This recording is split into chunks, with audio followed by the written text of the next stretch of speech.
Dad? You can't! Prepare for termination! Prepare for a very large headache! Ahoy there, crew!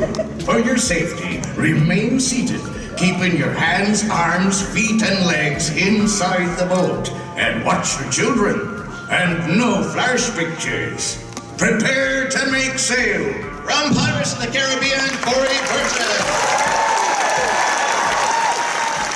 Ladies and gentlemen, please keep your hands, arms, feet, and legs inside while the tram is moving. And watch your brats. Oh, you should hear the outtakes. Born 1955 in Granada Hills, Los Angeles, California, Corey Burton is an American voice actor with autism spectrum disorder. He is one of the most prolific autistic voice actors, alongside Billy West. His voice acting credits go back as far as 1981's animated Spider-Man series, in which he provided the voice for the Lizard. That scrawny web-slinger. He's too late to stop me now. Before this day is through, I'll transform New York City into a jungle, overrun it with wild reptiles. All of them controlled by me, the Lizard. In 1982's Curious George, he was the voice of George, as well as the man in the yellow hat. George, you're all right. In G.I. Joe, he provided the voice for Crimson Twin Tomax. That's the one without the scar. The Joes have unwittingly activated the Ancient Guardians. And when they have destroyed G.I. Joe for us, we shall plant our cube and be gone. As well as crooked real estate man, Georgy Potemkin, who helps Cobra acquire Alaska away from the United States. Georgy Potemkin don't lie and he don't waste time. When Honest Georgy wants to make a deal, he makes a deal. And that's exactly what I want to do with Cobra. This is the Great Seal of Alaska. And according to provisions in the Seward Treaty, whoever owns the seal owns Alaska. As well as director George Landsberg. No!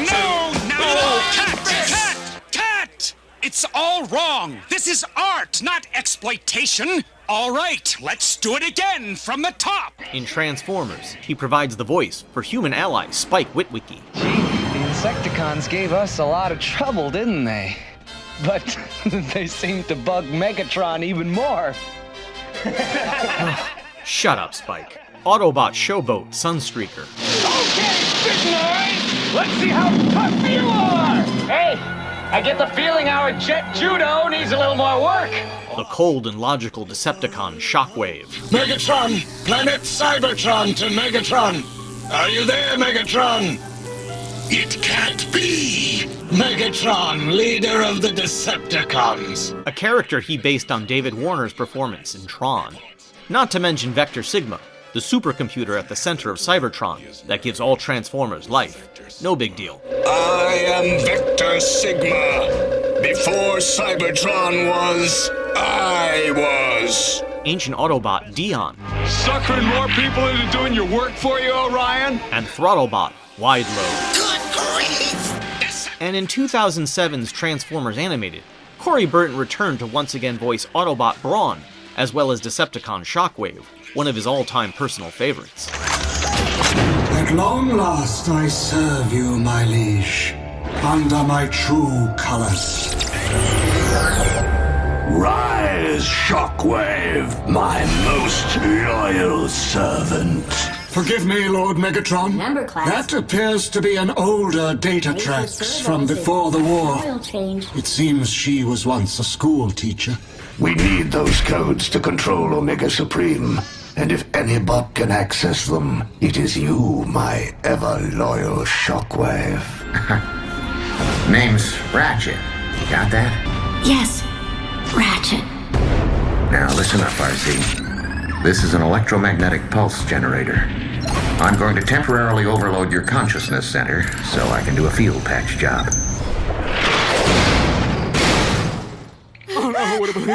He also provided the voice for several major characters on the animated Robotics series.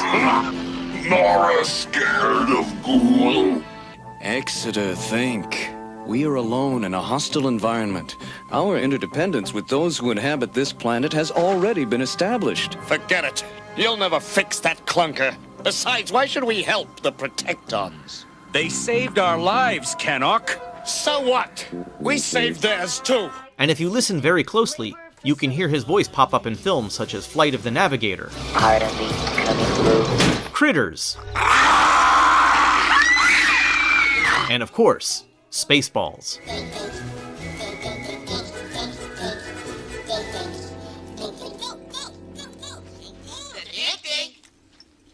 Did I miss something? When did we get to Disneyland? And at the end of Roger Rabbit, when Judge Doom finally reveals his true self, first you hear Christopher Lloyd speak his line, but as the pitch goes up, it is Corey Burton. Remember me, Eddie? When I killed your brother, I talked. In Superman, The Last Son of Krypton, he was the voice of Brainiac. This is a breach of security, Jor-El. A violation of Statute 107653. And in James Bond Jr., he was the voice of James Bond Jr. himself. Mr. Bond. James Bond. Jr. In the long tradition of Hanna Barbera, he is one of many actors who has lent his voice to Ranger Smith from Yogi Bear. Man, 4 o'clock every morning. What kind of life is this? Well, I better get some grub. What do we got here? Soggy cereal, curdled milk. Great. Sometimes I just don't get it. The life of a forest ranger is glamorous.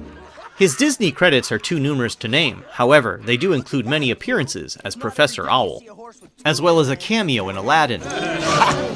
You are a worthless street rat. You were born a street rat. You'll die a street rat, and only your fleas will mourn you. In Chip and Dale's Rescue Rangers, he is the voice of Dale, not to mention 25 other characters in the series. Hey, what's the big idea? He's also made multiple appearances as Ludwig von Drake, including DuckTales. Introducing the Ludwig von Drake Tellerdinger.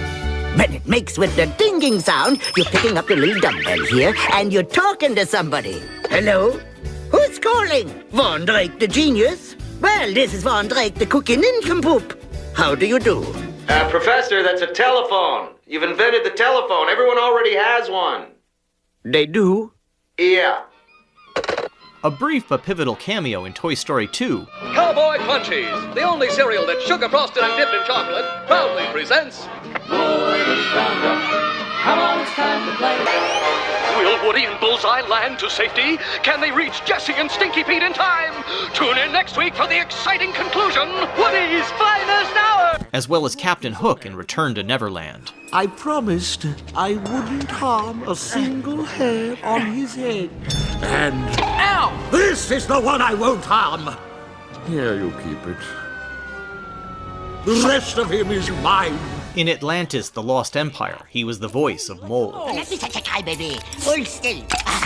There you are. Now tell me your story, my little friend. Parchment fiber from the Nile Delta, circa 500 BC, lead pencil number 2, paint flakes of a type used in government buildings. You have a cat, short-hair Persian, 2 years old, third and a letter of 7. These are all the microscopic fingerprints of the map maker.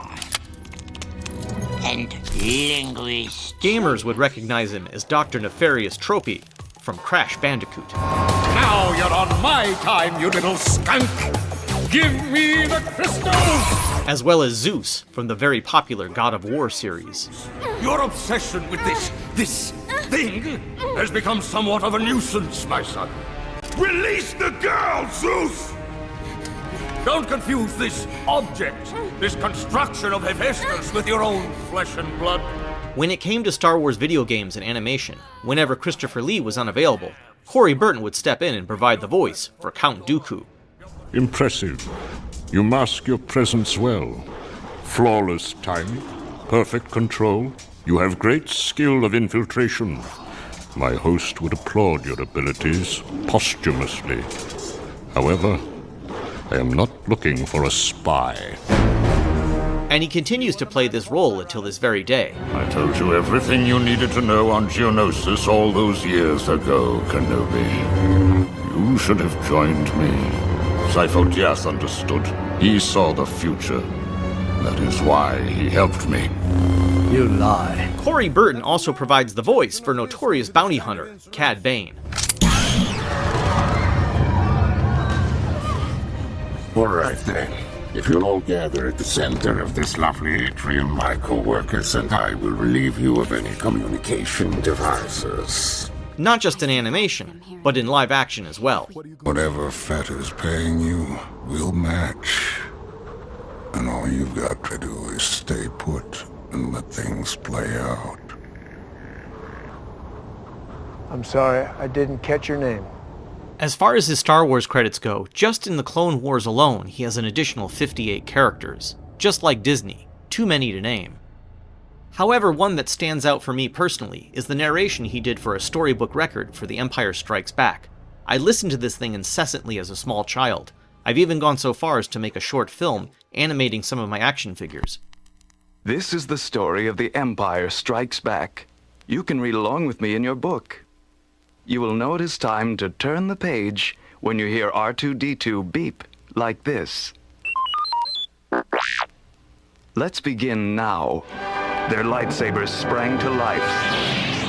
Luke attacked boldly, forcing the Dark Lord to retreat. And then on occasion, I know that you moonlight over at the Haunted Mansion. Yes. Haunted Mansion Holiday. At Christmas time. A tribute. The Haunted Mansion attraction is what sparked my whole interest in doing this type of work for a living. I mean, I'm a shy, nerdy little guy with Asperger's, and I never thought I'd be in real show business. But that just so inspired me when I first walked into the Haunted Mansion. I just thought, oh, I have to be in this world where there are people like that can do miraculous vocal things, characterizations that move people and delight people and in a way change the world. I mean,